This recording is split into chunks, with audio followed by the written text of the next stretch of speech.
The tribunal chamber was packed with more species than Do-hyun had ever seen in one place. Representatives from across the galaxy, drawn by rumors of scandal and the promise of drama, he stood on the central platform once again. But this time Cyril stood beside him, her hand in his, her glow steady and warm. The investigation had uncovered something the Corsith Consortium never intended anyone to find. The evidence is clear, announced the tribunal's lead arbiter, a massive crystalline being whose voice resonated through the chamber like bells. The debt claims against the VN family line were artificially inflated through illegal interest calculations. Furthermore, the consortium has been operating debt slavery networks across 17 systems in direct violation of the Meridian Accords. The Corsith delegation erupted in outrage, but the arbiter's resonance silenced them with a sound that seemed to vibrate through every molecule in the room. Elder Vorth, the arbiter continued, you face charges of conspiracy to enslave sentient beings, fraud across multiple jurisdictions, and attempted seizure of a protected individual. Vorth rose from his seat, his ancient scales bristling with fury. This is a fabrication, he snarled, manufactured by humans to protect their criminal and steal what is rightfully ours. The evidence was provided by 17 Netheri who came forward after hearing of this case. The arbiter responded, each one verified by empathic testimony, each one a victim of your consortium's illegal practices. Diane felt Cyril squeeze his hand tightly, and when he looked at her, he saw tears streaming down her face. Not of sorrow, but of something that looked like joy mixed with disbelief. The Corsith Consortium's claims are hereby nullified, the arbiter declared. All debts recorded against Nethari individuals are void. All individuals currently held are to be released immediately, and Elder Vorth will be remanded into custody pending trial. The chamber exploded into chaos as security moved to arrest Vorth, and the Corsith delegation scrambled to flee. Through it all, Do-hyun stood perfectly still, trying to process what had just happened. They had won somehow against all odds and expectations. They had one ambassador, Yang, appear beside him with a smile that seemed genuine for the first time since he had met her. You did it, she said. Your case triggered an investigation that exposed one of the largest illegal slavery operations in galactic history. Earth's reputation will benefit enormously from this. I did not do it for reputation, Do-hyun replied. I know, Yang admitted. And perhaps that is why it worked. You cannot fake the kind of conviction you showed on that platform. Other species can smell political calculation from light years away.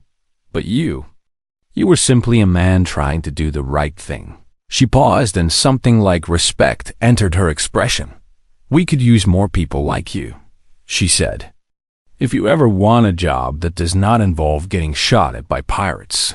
Do-hyun almost smiled. I will think about it. After the chaos died down and the chamber emptied and the formalities were concluded, Do-hyun and Cyril walked together through the corridors of Meridian's cradle toward the docking bay, where the quiet return waited. Neither of them spoke for a long time. Finally, Cyril broke the silence with words she had been holding back since the tribunal ended. You never answered my question, she said, about the bonding proposal. Now that the debt is void and the Corsith cannot touch me, I suppose there is no longer any reason for you to consider it. Do-hyun stopped walking. Cyril stopped too, turning to face him with an expression that tried to be brave, but could not quite hide the fear underneath. You are right, he said, and watched her glow dim with disappointment. The legal reasons no longer exist. He stepped closer to her, and her glow flickered with confusion. But I have been thinking, he continued, about what you asked and why you asked it, about what I want and what I'm able to give, about whether I am ready to stop running from my grief and start building something new. Cyril looked up at him with hope and fear warring on her luminous face. I cannot be your husband, Do-hyun said. Not in the way your people mean. I am still broken and grieving and learning how to live again. I have nothing to offer you except a battered ship and a scarred heart and a promise that I will try to be better than I have been." Her glow dimmed further, and she began to turn away. "But," he said, and she stopped. "But I can be your guardian," he continued. "Among humans there is an old tradition, older than marriage, where someone takes responsibility for another person's safety and well-being, not as property but as family. Not because of debt or law, but because they choose to." He reached out and took both of her hands in his. "I choose you, Cyril Vian," he said. "Not as a wife, because I am not ready for that. Not as a political statement, because I refuse to use you. But as someone I will protect and care for, and stand beside for as long as you will have me." Her glow exploded into colors he had never seen before, brilliant and beautiful, shifting through every shade of joy and hope and love that her species could express. "Is that enough?" he asked. "It is everything," she whispered, and threw her arms around him, pressing her face against his chest, a glow warming him like sunlight after a long winter. They stood like that for a long moment, two broken people holding each other up, finding strength in connection that neither could have found alone. 6 months later, the quiet return had a new registration and a new mission ambassador. Yang had convinced Earth's government to establish a protection program for vulnerable species, and Doyen found himself at the center of it, using his ship and his skills to evacuate Nathari and others from dangerous situations across the galaxy. Cyril worked beside him as translator and negotiator, her empathic abilities helping them navigate cultures and crises that would have defeated anyone else. They still slept in separate quarters. They still had not kissed, but something had grown between them that defied the categories of any species. Not quite romance, not quite family, something entirely new that belonged only to them. Other Nathari had begun seeking human guardians, drawn by the story of the stranger who had killed to protect one of their kind, and then refused to claim her as a prize. A cultural exchange program formed, and then another, and slowly the reputation of humanity began to shift in the minds of the galaxy. Violent newcomers were becoming known for something unexpected: fierce and unconditional loyalty to those they chose to protect. One night as they drifted between stars, Cyril found Do-Hyun sitting in the cockpit staring at a photograph. It showed two young men with their arms around each other, one smiling brightly and one looking slightly embarrassed. Brothers frozen in a moment of happiness that would never come again. "Do you still blame yourself?" Cyril asked, settling into the seat beside him. "Sometimes," Do-Hyun admitted. "Less than I used to. That is progress." "That is you," he corrected, finally looking away from the photograph to meet her eyes. "You gave me something to live for, something to focus on besides the past. You reminded me that there are people in this galaxy who need help and that I can still provide it." Cyril smiled, and her glow shifted to the warm gold that he had learned meant affection. "You gave me the same gift," she said. "A reason to hope, a person who sees me as more than what I can provide, a foundation on which to build a new life." She reached out and took his hand, a gesture that had become familiar between them. "Do you regret it?" she asked. "Saving me in that corridor, starting all of this." Do-Hyun considered the question seriously, thinking about everything that had happened since that moment of violent compassion, the danger and the fear and the grief and the growth. Then he shook his head. "I would do it again," he said. "Every time, without hesitation, because that is who I am now. Because you showed me that I could be more than a ghost haunting my own life." He squeezed her hand and felt her pulse warm against his palm. "I still do not have words for what you mean to me," he admitted. "But I am learning that words are not always necessary." Cyril leaned her head against his shoulder, her glow soft and steady, her presence a comfort that he had stopped imagining he could live without. "Then let us continue without words for now," she said. and see where the silence takes us. Outside the cockpit window, the stars stretched on forever.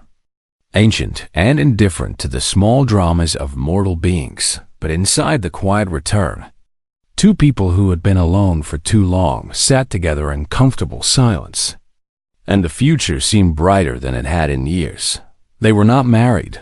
They were not lovers. They were something better. They were home. The diplomatic quarters, assigned to Do-yoon and Cyril, were small but comfortable. Two beds separated by a curtain, a window that looked out on the endless stars, and walls thick enough to keep their conversations private. The tribunal had been suspended for 3 days, while investigators examined the Korseth debt claims. And for the first time since fleeing Vareth 4, the two strangers had nowhere to run and nothing to do, but Toxarel sat by the window with her legs pulled up beneath her, her glow soft and steady, the colors of someone deep in thought. "Will you tell me about your world?" Do-hyun asked. Surprising both of them with the question, she turned to look at him where he sat on the edge of his bed, and something like gratitude flickered across her luminous features. "Nethara Prime was beautiful once," she began, her voice taking on the rhythm of a story told many times. "A world of vast oceans and floating cities, where my people lived in harmony with creatures that sang songs no other species could hear." Her glow shifted to deep blue, the color of sorrow among her kind. "We were peaceful and trusting. And that was our mistake. When the first traders came, we welcomed them, shared our empathic gifts freely, helped them negotiate deals and detect lies. We thought we were building friendships across the stars." She paused, and her light dimmed almost to nothing. "Instead, we were building our own chains." The other species realized that Nethari could sense truth and falsehood, could feel intentions and emotions, could be used as living tools for negotiation and interrogation. They began to want us, not as friends, but as resources. Do-hyun listened without interrupting, feeling the weight of her grief, even without empathic abilities. "The wars came quickly after that," Cyril continued. "Species fighting over which of them would control us, using our people as weapons against each other, forcing Nethari to betray Nethari, to use our gifts for pain instead of connection." Tears began to fall down her face, glowing faintly as they traced paths across her cheeks. "My grandmother sold our family into debt service to survive the last war. It was that or watch her children be taken by force. At least with the Korseth, there were rules. There was a structure. There was hope that someday the debt could be paid, but it never could be," Do-hyun said quietly. "No," Cyril agreed. "The interest grows faster than any payment can reduce it. The debt was designed to be eternal, to bind our line to the consortium forever. I am the 3rd generation, and my grandchildren would have been the 6th and the 60th. If nothing changed." She wiped her tears with the back of her hand, her glow slowly returning to normal. "That is why I asked you to bond with me," she explained. "Not because I wanted to trick you or trap you, but because human law does not recognize debt slavery. If I belong to your household, then Korseth law cannot touch me." It was the only escape I could see. Do-hyun stood and walked to the window, standing beside her and looking out at the stars that had witnessed so much suffering across so many worlds. "I understand," he said. "Do you?" Cyril asked, looking up at him with those vast dark eyes. "Because I have been trying to understand you since we met, and I still cannot. Why does a human with nothing to gain risk everything for a stranger? Why do you carry guilt for a death you could not prevent? Why do you fight like you want to die, but keep choosing to live?" Do-hyun was silent for a long time. Then he began to speak, and the words that came out surprised him because he had never told this story to anyone. "Dong-un was my older brother by 4 years," he said, "and he was everything I was not. Smart and charming and full of dreams that seemed too big for one person to hold." His voice grew rough with emotion he could not entirely suppress. "I followed him everywhere when we were young. I would have done anything for him. When he decided to start a trading company, I gave him my savings without question. When he needed a ship, I bought one and learned to fly it. When he said he would make us rich, I believed him completely. He pressed his palm against the cold glass of the window. The business failed because Donghun trusted the wrong people, made deals with partners who had no intention of honoring them. He was too good at seeing the best in everyone to notice when they were planning to destroy him. And when they came to collect, Cyril prompted gently. I was not there, Do-hyun said. And the words seemed to tear something loose inside him. I was 3 systems away working a salvage job because we needed money to pay the crews. I did not even know there was trouble until Donghun called me. His hand curled into a fist against the glass. He said they were coming for him, said he needed me, said he was scared. And I told him I was on my way. I told him to hide. I told him I would be there soon. Cyril felt the anguish radiating from him in waves that made her own heart ache. I flew faster than I had ever flown before. Do-hyun continued. I pushed the engines past their limits. I did not eat or sleep or stop for anything. But space is vast and time is cruel, and by the time I reached him, he could not finish the sentence. Cesarel reached out and placed her hand on his arm, letting her empathic gift flow into him, not reading his emotions, but sharing her own, letting him feel that he was not alone with his pain. I found his body in the apartment we used to share, Do-hyun whispered. They had beaten him for hours before the end, trying to get him to tell them where the money was. But there was no money. There was never any money. He died for nothing. He died because evil people did evil things, Cyril said firmly. Not because you were too slow, not because you failed him. The only ones responsible for his death are the ones who killed him. My head knows that, Do-hyun admitted. But my heart refuses to believe it. He finally turned to look at her, and she saw tears in his eyes that he made no effort to hide. I have spent 5 years taking jobs that should have killed me, he said, telling myself I was working to pay off his debts, but really hoping that one day my luck would run out, that I would finally pay the price I owe for not being there when he needed me. And then you found me, Cyril said. And then I found you, he agreed. And something inside me would not let me walk away.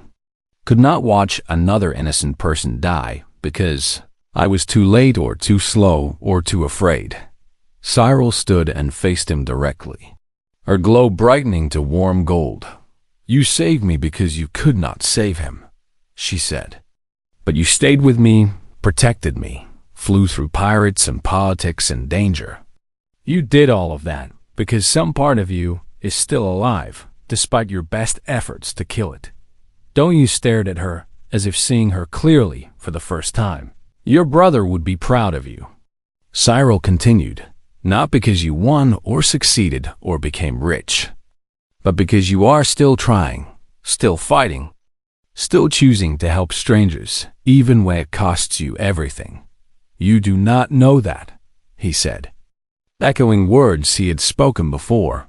I know what I feel, she replied, placing both hands on his chest, and I feel a good man buried under years of grief and guilt. A man who has forgotten that he is worth saving. A man who needs someone to remind him why life is worth living. She looked up at him with all the hope and fear and desperate longing that she had been carrying since that corridor on Varth 4. You never answered my proposal, she said. And I do not need you to answer it now, but I need you to understand why I asked. I asked because when you stood between me and the Korsith, you did something nobody had ever done for me before. What was that? Do-hyun asked. You made me feel like I mattered, Cyril said simply. Not as a tool or a resource or a debt to be collected, but as a person worth fighting for. She smiled, and it was like watching a sunrise after years of darkness.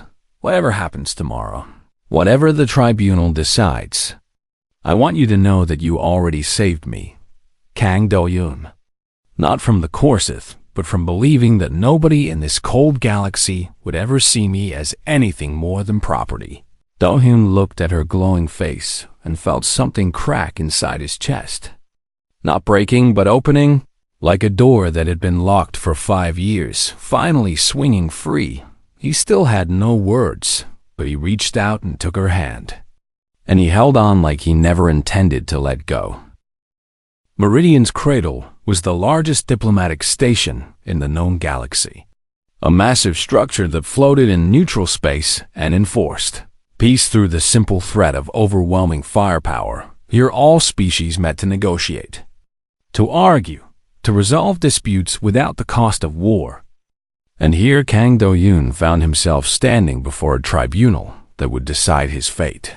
The chamber was circular and built to intimidate, with seats rising in tiers around a central platform where the accused stood alone, surrounded by representatives of dozens of species who watched with eyes that held no warmth. Do-hyun stood straight, despite the exhaustion that pulled at his bones, his arms still bandaged from the fight on Vareth 4.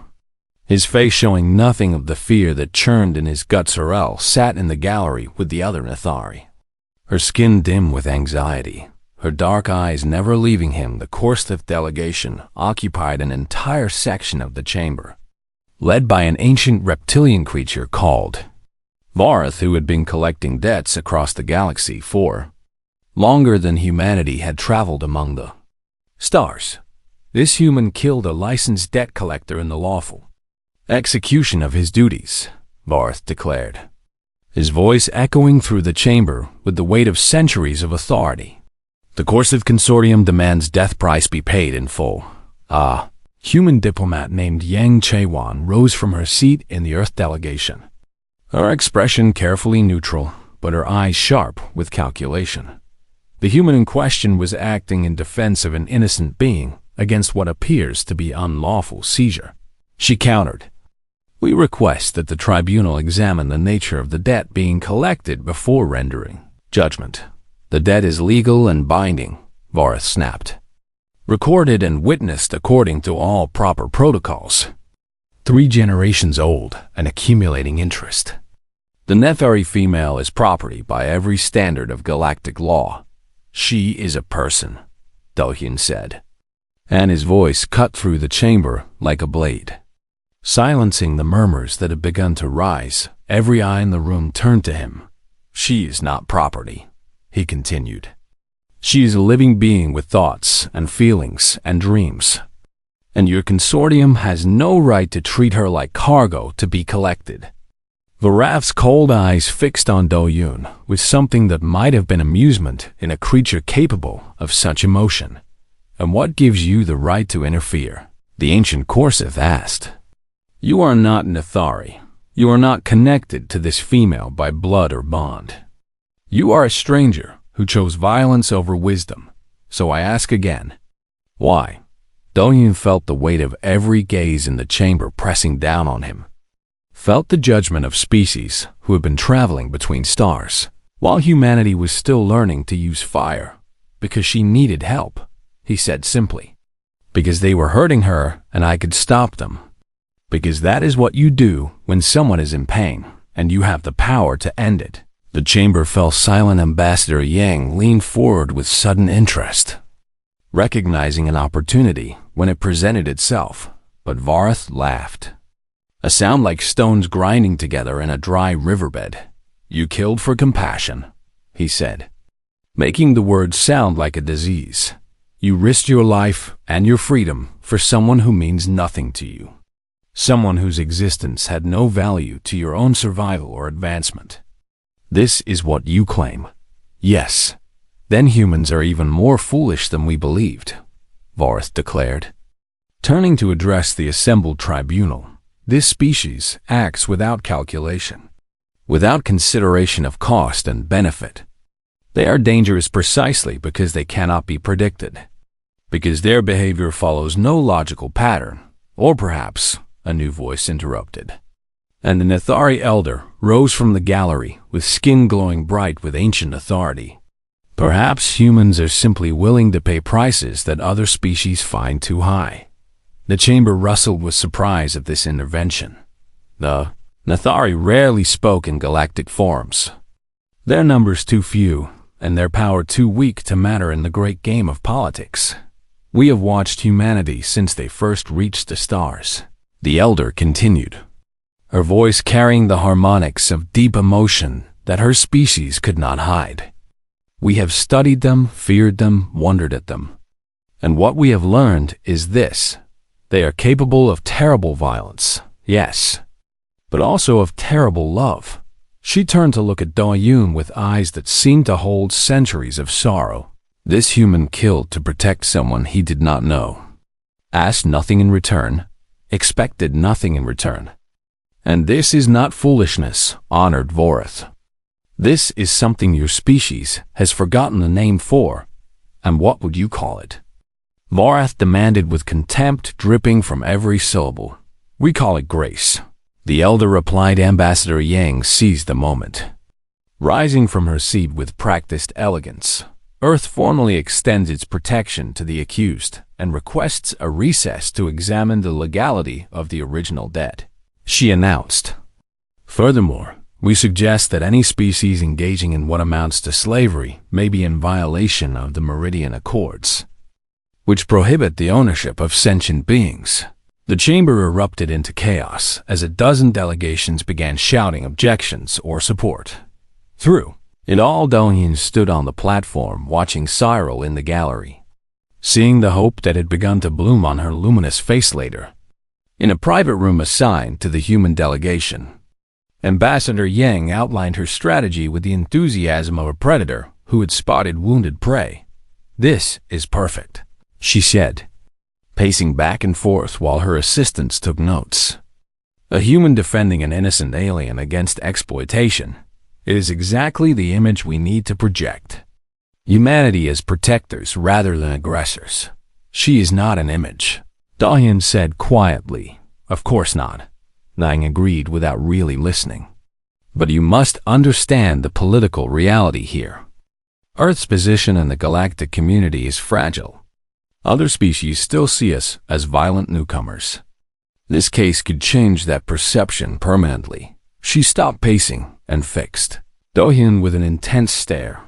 I need you to accept her bonding proposal, she said. Publicly, dramatically. Make it a statement that Earth stands with the vulnerable against the predatory. No. The word fell like a stone into still water, and Yang's expression shifted from enthusiasm to disbelief. I beg your pardon.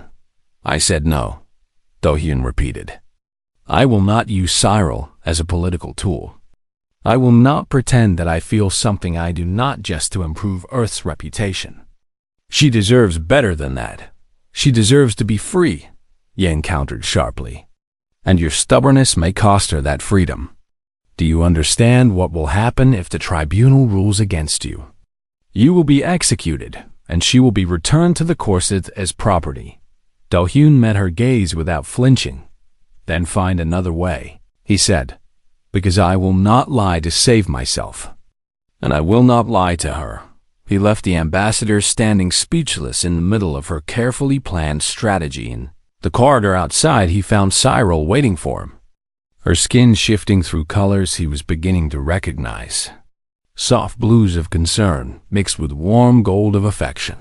You refuse to claim me, she said. And there was no accusation in her voice, only wonder. I refuse to use you, Do-Yoon corrected. There is a difference. Cyril stepped closer, looking up at him with those vast dark eyes that seemed to hold entire galaxies within them. Among my people, she said softly, there is no greater gift than to be valued for yourself rather than for what you provide. You gave me that gift today. In front of the tribunal and the ambassador and everyone who watches, she reached out and took his hand, her touch sending waves of emotion through his battered defenses. Whatever happens tomorrow, she continued, I want you to know that I am glad you found me in that corridor. Glad you chose violence instead of walking away. Glad you are here even though it may cost you everything. Do-Yoon looked down at their joined hands and felt something shift inside his chest. Something that had been frozen for years beginning slowly to thaw. He still had no words, but for the first time he wondered if maybe words were not what he needed. 3 days of silence stretched across the cold void between stars. And Cyril Vian spent every hour trying to understand the human who had saved her life and then refused to speak. The ship was called the Quiet Return, a salvage vessel barely large enough for 2 people.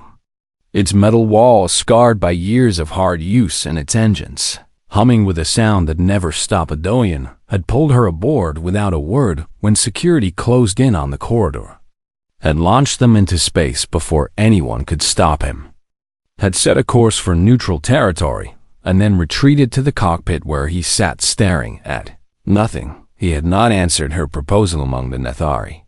Silence after a bonding request was considered a sign of deep contemplation, a mark of respect for the gravity of such a decision.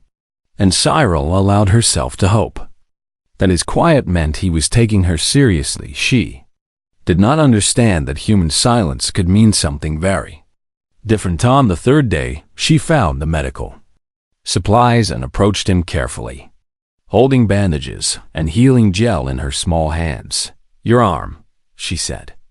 "You have not treated it properly, and the wound is becoming infected."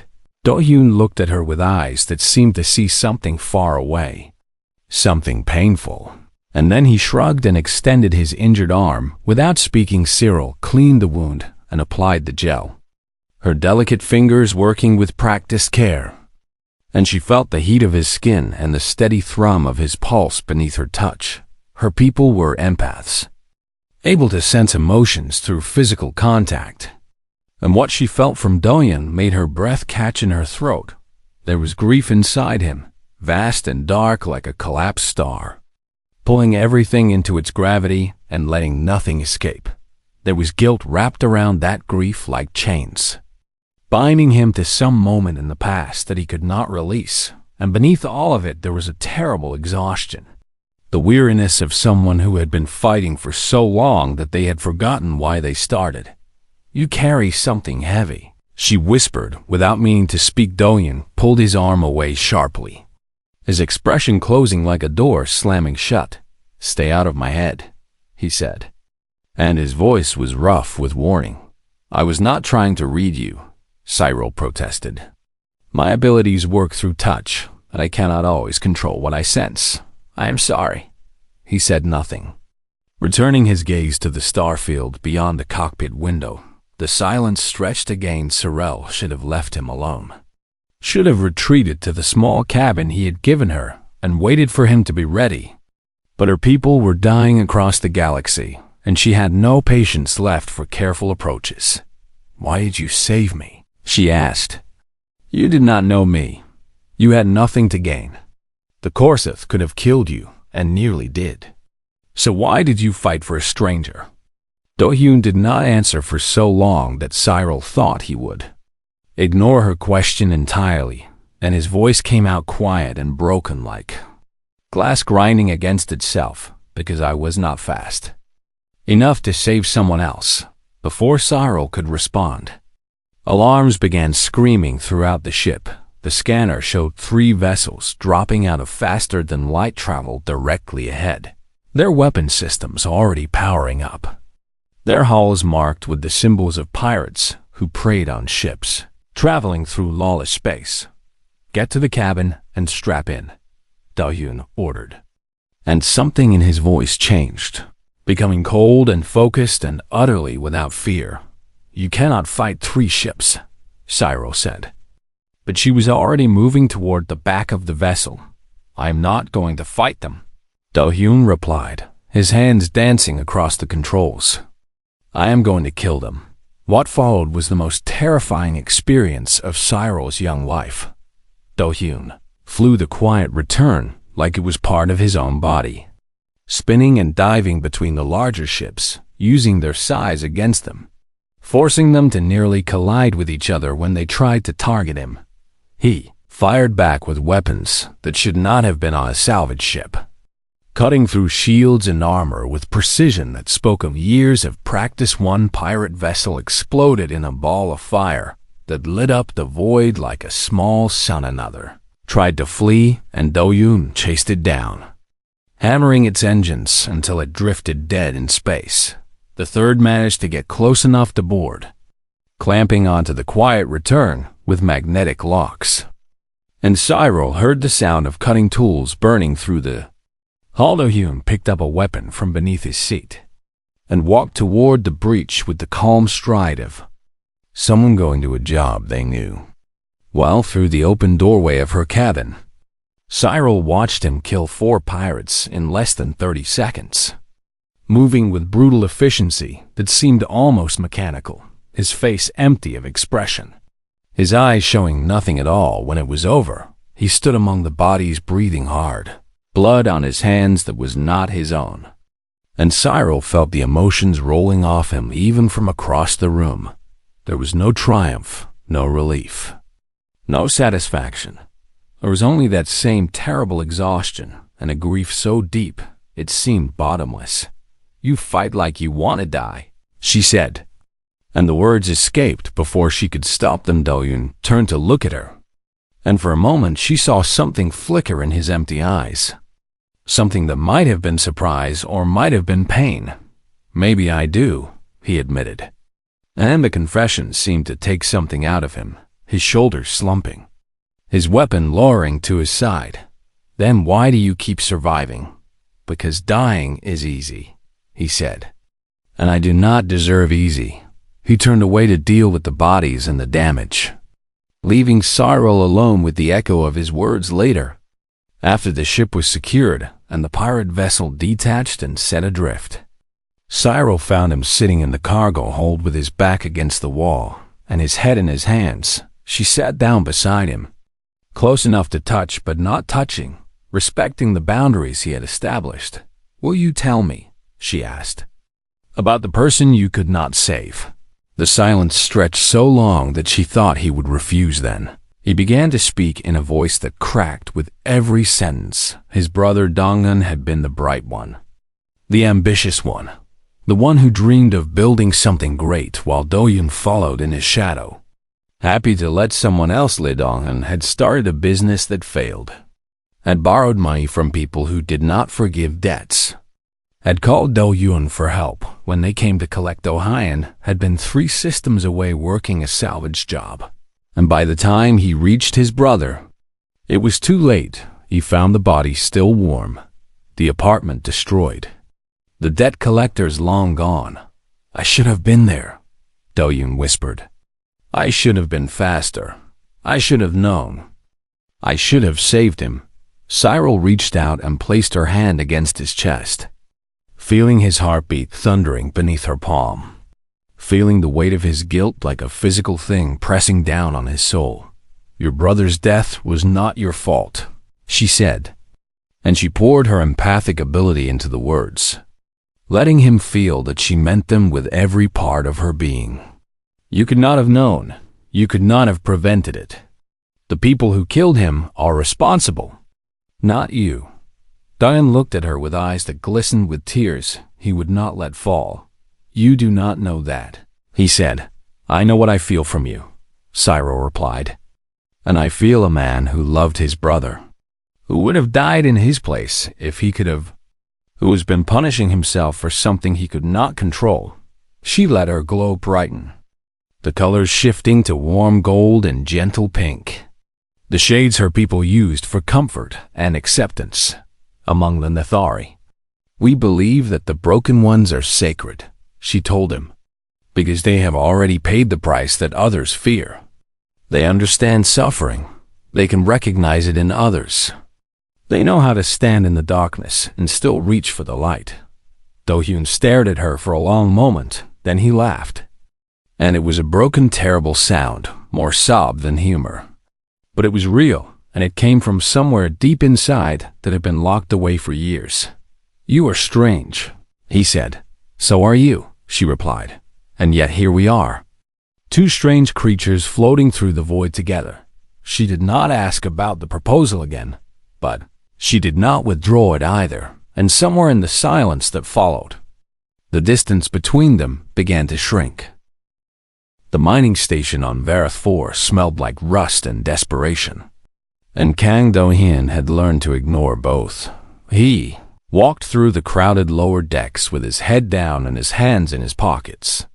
Just another human worker among thousands of aliens who had come to this forgotten corner of the galaxy to scratch out a living from the dead husks of ancient ships. Do-hyun was 34 years old and felt twice that age, his body carrying the weight of too many salvage runs and too little sleep. His mind carrying something heavier that he never spoke about. The station's main corridor was loud with the sounds of a dozen different species arguing, trading, and surviving. And Do-hyun navigated through them like water flowing around stones, never touching, never stopping. He was thinking about his next job when he heard the scream. It was not a human scream, but fear sounds the same in any language.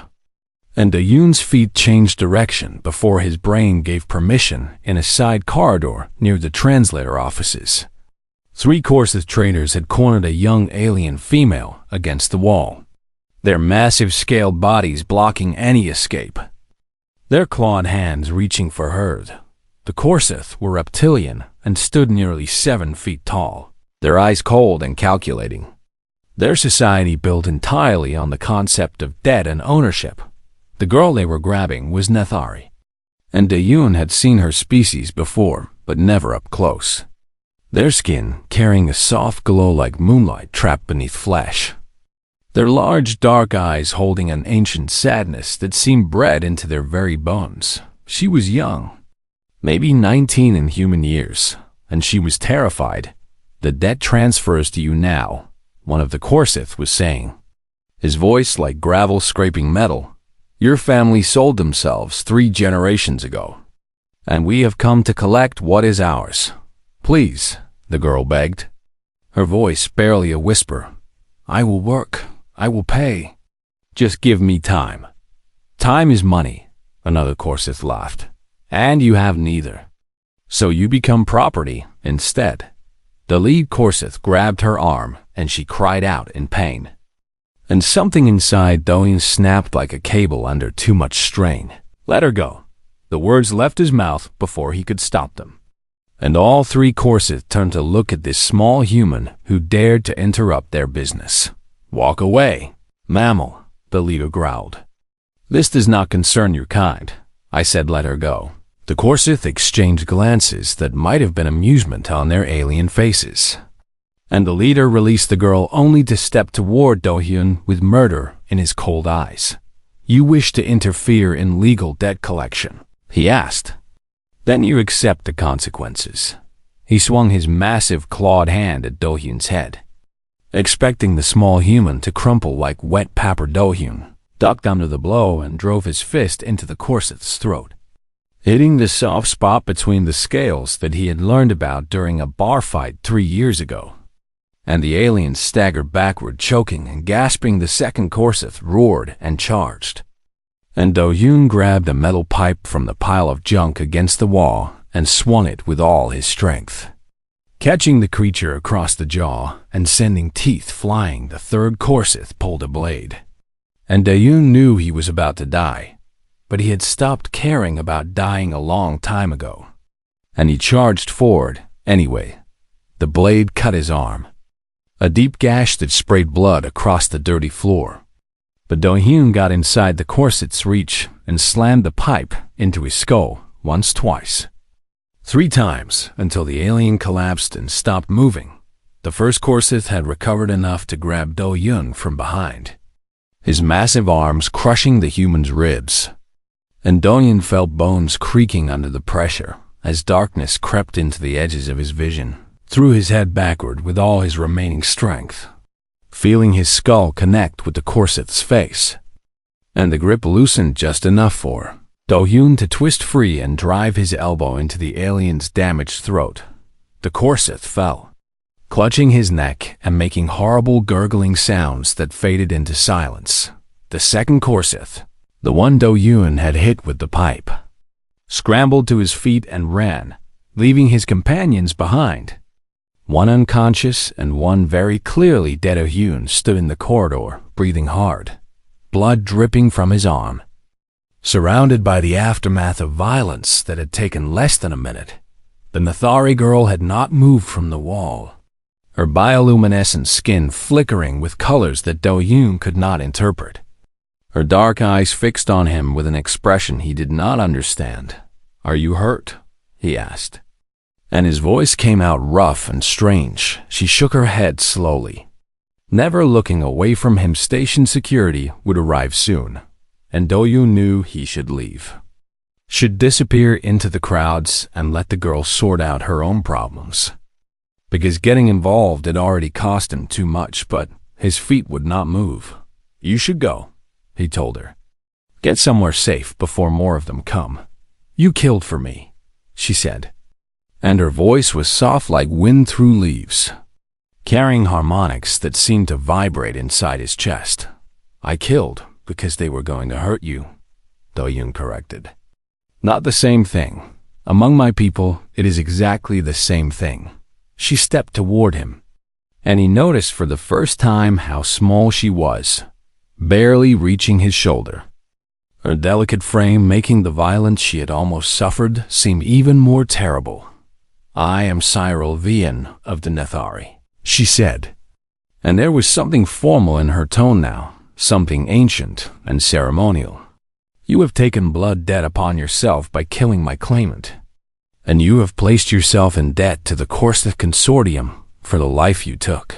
Do-yoon felt cold, despite the heat of exertion still burning in his muscles, because he understood enough about galactic law to know that he had just made his already complicated life exponentially worse. "There is one way to resolve both debts," Cyril continued, and her skin began glowing brighter, colors shifting to something that looked almost like hope. "If you accept me as your bonded partner, your wife in your people's terms, my debt transfers to your protection under human law, and the Corsic cannot claim death price for a killing done in defense of a legal dependent." Do-yoon stared at her, the words registered in his brain but refused to form any kind of meaning he could process. Like trying to read a language he had never learned, this girl, this stranger, this alien whose name he had learned only seconds ago, was asking him to marry her in a corridor that still smelled like blood. "I'm asking you to save me again," Cyril said. And her voice trembled now, the formality cracking to reveal the frightened young woman underneath. "Not with violence this time, but with your name, your protection, your willingness to claim me as your own."